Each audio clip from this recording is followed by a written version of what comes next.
सतराम पंथ दुनिया के जितने भी पंथ हैं सभी पंथों में विशेष इसलिए है। इसमें सबसे पहले सत आता है और सत का ही इसमें गुणगान किया गया है, सत का प्रकट किया गया है। तो एक नंबर में इसमें सत है जो किसी पंथ में नहीं है। दूसरा, इस पंथ का नाम सर्वोपरि मालिक, जो सभी मालिकों के जो एक मात्र मालिक हैं, माया ब्रह्म जीव के स्वामी,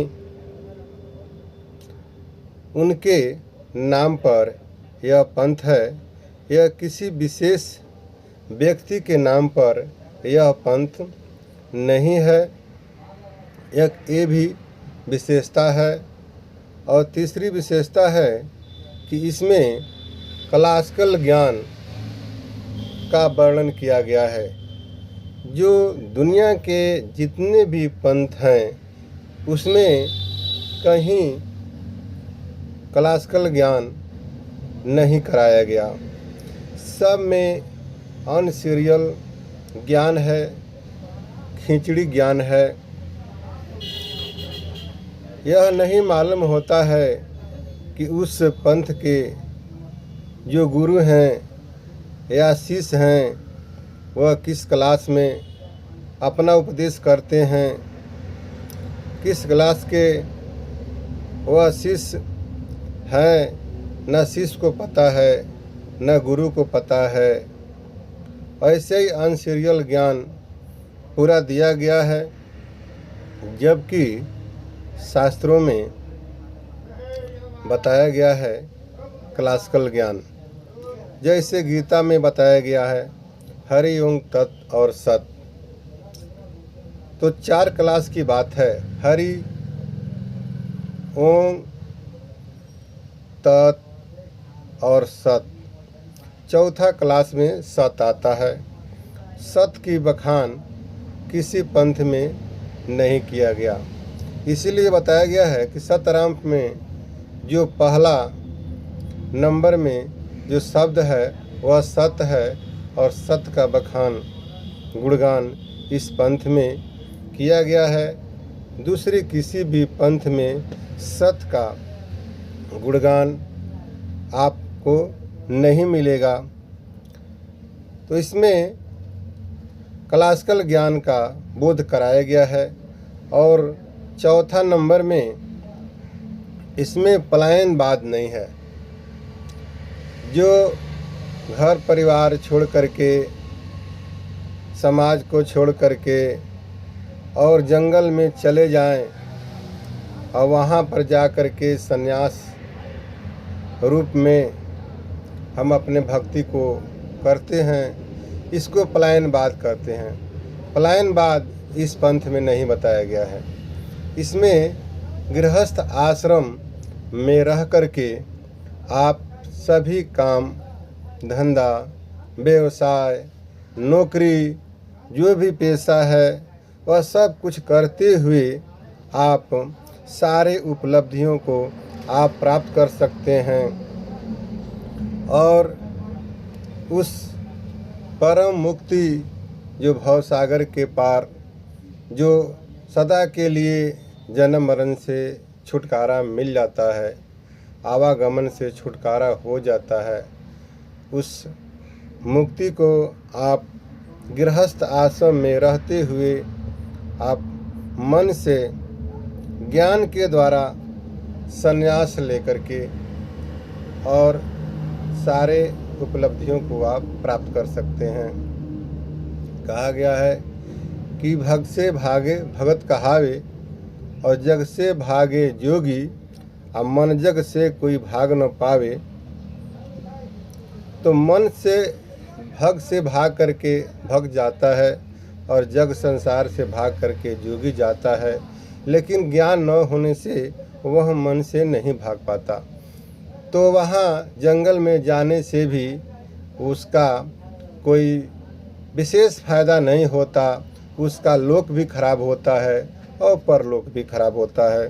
तो सतराम पंथ में गृहस्थ आश्रम में रह करके आप सर्वोपरि भक्ति और सर्वोपरि मुक्ति आप प्राप्त कर सकते हैं, यह बताया गया है। चौथा विशेषता है इसमें, और पांचवा विशेषता है इसमें प्रभु और प्रभुता को दर्शाया गया है कि प्रभु कौन है और प्रभुता क्या है। तो यह किसी भी पंथ में आपको ऐसा देखने को नहीं मिलेगा। जैसे हमने पहले भी बताया कि अनसीरियल ज्ञान खिचड़ी ज्ञान है। कभी वो बताएंगे कि यह आत्मा ही परमात्मा है, मैं ही भगवान हूँ, मैं ही परमात्मा हूँ। फिर कब वो कहेंगे कि राम भगवान है, कभी कृष्ण भगवान है, कभी शिव भगवान है, कभी विष्णु भगवान है, कभी वो निराकार भगवान है। यानी कोई एक लाइन की बात सीरियल बाय सीरियल आपको नहीं बता सकता है कि इसमें मालिक कौन है, इसमें उनकी प्रभुता, उनकी पावर, उनकी शक्ति कौन है, ऐसा किसी पंथ में नहीं देखने को मिलता है। तो प्रभु हैं वो माया ब्रह्म जीव सबके स्वामी हैं, और निर्गुण सरगुण और जितने भी देवी देवता हैं ये प्रभुता हैं, उनकी पावर है, उनकी शक्ति है, जो भव सागर के चलाने के लिए वो विस्थापित किए गए हैं। ऐसा ज्ञान या सतराम पंथ में जो बताया गया है वह किसी भी पंथ में नहीं बताया गया है। इसमें शब्द सूरत योग बताया गया है जो आपको और सब पंथों में नहीं मिलेगा। इसमें कर्म योग, सांख्य योग और बहुत सारे योग, राज योग, बहुत सारे योग आपको बताएंगे, लेकिन शब्द सूरत योग का ज्ञान सिर्फ सतराम पंथ में ही कराया गया है कि जो हम ध्यान करते हैं तो ध्यान करते हैं तो कहाँ करते हैं, तो हमको शब्द में ध्यान करना है, इसलिए कि शब्द से ही सब कुछ उत्पन्न हुआ है। शब्दे धरती शब्दे आकाशा, आ शब्द भय प्रकाशा, शब्दे से दुनिया भई सारी। तो शब्द से ही सब कुछ हुआ है, और वह शब्द का परख सतगुरु के द्वारा ही बताया जाता है कि वह शब्द है क्या, और शब्द में सूरत करना है, और उस सूरत की जो युक्ति है, जो साधना है, वह लालचंद पारखी गुरु जगदीश द्वारा ही आप जान सकते हैं। अन्यथा संसार में जितने भी गुरु हैं वो आपको यह शब्द सूरत योग नहीं बता सकते हैं। और छठवां जो इसमें विशेषता है वह इसमें 21,600 बार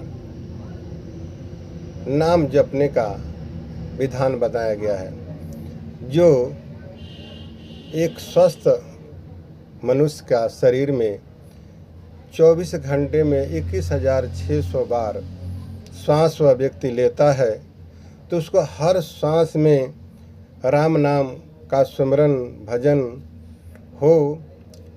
इसके आधार पर 21,600 राम नाम माला सतराम पंथ में गुरुजी द्वारा बनाया गया है, जिसको 21,600 राम नाम विधि नियम के द्वारा करने का विधान है, जो किसी दूसरे पंथ में ऐसा नहीं बताया गया है। 7वें स्थान पर इसमें किसी भी दर्जा का खंडन नहीं किया गया है। हमारे सतराम बाबा जी कहते हैं कि निज निज दर्जा सभी सही है, तामे हार न जीत, जन जगदीश विवाद बात तजो, भजन करो कोई रीत। यानी आप जिस भी दर्जा में पढ़ते हैं उस क्लास में आप पढ़िए।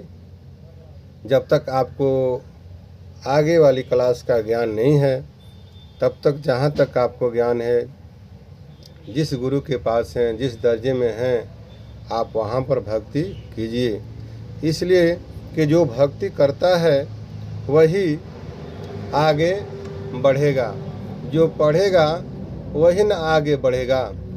लेकिन जो पढ़ेगा ही नहीं वह कहाँ कभी कोई पास होगा। इसलिए किसी भी दर्जे का इसमें खंडन नहीं किया गया। प्राथमिक विद्यालय में पढ़ने वाला न छोटा है, न हाई स्कूल में पढ़ने वाला छोटा है, न यूनिवर्सिटी में पढ़ने वाला छोटा है। इसमें कोई छोटा नहीं है। जब तक आप प्राथमिक में नहीं पढ़ेंगे, आप हाई स्कूल में नहीं जाएंगे, आप यूनिवर्सिटी कॉलेज में नहीं जाएंगे, उसके बाद आप PhD नहीं कर सकते हैं। उसी प्रकार से अध्यात्म में भी आप पहले लोकमत यानी पुराण सिद्धांत का जो क्लास है उसमें पहले आपका ज्ञान होना चाहिए। फिर दूसरा जो वेद का सिद्धांत है उसमें आपका ज्ञान होना चाहिए। तभी आप तीसरा क्लास जो स्वरूप ज्ञान, आत्म ज्ञान है, तभी वो बात आपको समझ में आएगा। और जब वहाँ पर आपको समझ में आ जाएगा स्वरूप ज्ञान, तभी आप अपने मालिक, जो सभी मालिकों के एकमात्र मालिक हैं, आप उनका स्मरण भजन कर पाएंगे, उनको जान पाएंगे और सदा के लिए मुक्ति उनसे आप प्राप्त कर पाएंगे। वह गुप्तमती क्लास है। तो सीरियल ज्ञान होना सबसे ज़रूरी है। इसलिए किसी भी इसमें पंथ का दर्जे का खंडन नहीं किया गया है। और 8वीं जो इसमें विशेषता है वह इसमें जीव भाव से सभी को देखा जाता है। न किसी को जाति, न किसी पुरुष, स्त्री, मनुष्य, यह सब हम लोग शरीर हैं और शरीर में रहते हुए हम लोग धर्म का निर्वाह करते हैं। इसलिए हम लोग जात नहीं हैं, हम लोग स्त्री नहीं हैं, पुरुष नहीं हैं, मनुष्य नहीं हैं। इस शरीर में रहने वाले शरीरी हैं। तो शरीरी जो है वह जीव है और जीव के नाते सभी लोग भाई हैं। चाहे किसी भी समुदाय में प्राणी है, उस सब में जीव है। तो जीव भाव से जब हम रहेंगे तो सबके ऊपर दया भाव रहेगा, सबके ऊपर समता रहेगा। तो परम शांति हर जगह आपको मिलेगी। किसी से राग द्वेष नहीं होगा, और राग द्वेष जब होगा तो यह संसार का सबसे बड़ा बंधन है। तो यह बताया गया है इसमें जीव भाव।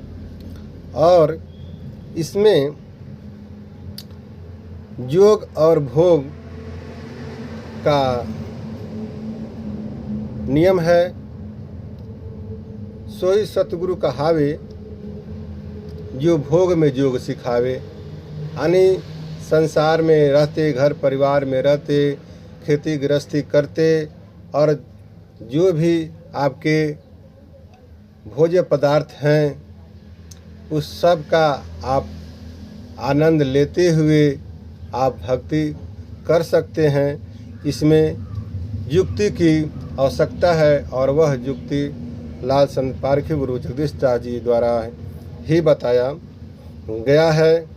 इसमें जो सतगुरु का जो पद है वह, इसमें हमारे जो सतगुरु हैं वह थे, हैं और रहेंगे। उस गद्दी पर, उस पद पर दूसरा कोई इस पंथ में नहीं बैठ सकता है। ऐसी विशेषता इस सतराम पंथ में बताया गया है। दुनिया के पंथों में जब गुरु लोग जब मर जाते हैं, जब उनका स्वर्गवास हो जाता है या वैकुंठ वास हो जाता है, चाहे कैवल्य वास हो जाता है, तो उनके पद पर उनके कोई या अनुभवी शिष्य बैठते हैं या खानदानी उनका जो कोई होता है वह उस गद्दी को संभालता है। ऐसा इस सतराम पंथ में नहीं है। सतगुरु न कभी मरते हैं और न उनमें कोई अंतर पड़ता है।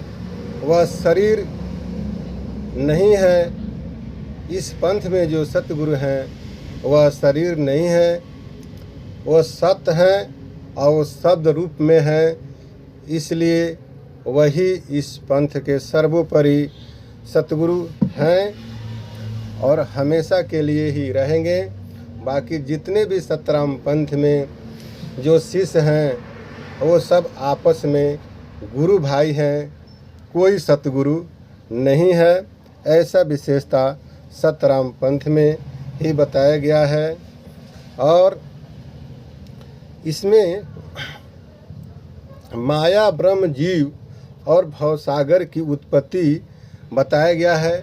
यह 9वां इसमें विशेषता है, जो कि माया की उत्पत्ति, आसक्ति की उत्पत्ति कैसे हुई, ब्रह्म निरंजन का उत्पत्ति कैसे हुआ, सब जीवों की उत्पत्ति कैसे हुआ, यह भवसागर यह कैसे बना, और जो भी इस भवसागर में जो काम करते हैं उनका क्या अधिकार है, उनके क्या पावर है, ऐसा किसी पंथ में नहीं बताया गया। यह भी सतराम पंथ का एक विशेषता है और किसी पंथ में ऐसा नहीं बताया गया है। 10वां में आता है सतराम पंथ का जो गे और ध्येय है वो सतराम जी हैं, जबकि और दुनिया के जो भी पंथ हैं वैसा गे जो पार ब्रह्म परमेश्वर सतराम जी सतलोक के बारे में जानना, और ध्येय है सदा के लिए जन्म मरण से छुटकारा, आवागमन से मुक्ति।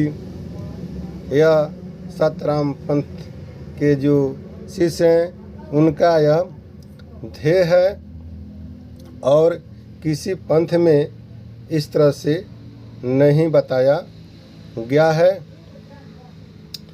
ईश्वर, महाईश्वर और परमेश्वर का जो भेद है वो सब तो सब लोग सुनते हैं, चाहे संसारिक लोग हों, धार्मिक लोग हों, चाहे किसी भी पंथ समुदाय के लोग हों, लेकिन ईश्वर हैं कौन और महाईश्वर कौन है और परम ईश्वर कौन है, इसका भेद कराने वाला एक सिर्फ पंथ है, वो है सतराम पंथ, गुप्तमती क्लास, जो ईश्वर, महाईश्वर और परमेश्वर को भेद बताता है। अन्यथा किसी भी पंथ में ऐसा नहीं बताया गया है। तो सतराम पंथ की ऐसी बहुत सारी विशेषताएं हैं जो सभी पंथों से भिन्न है और इस पंथ में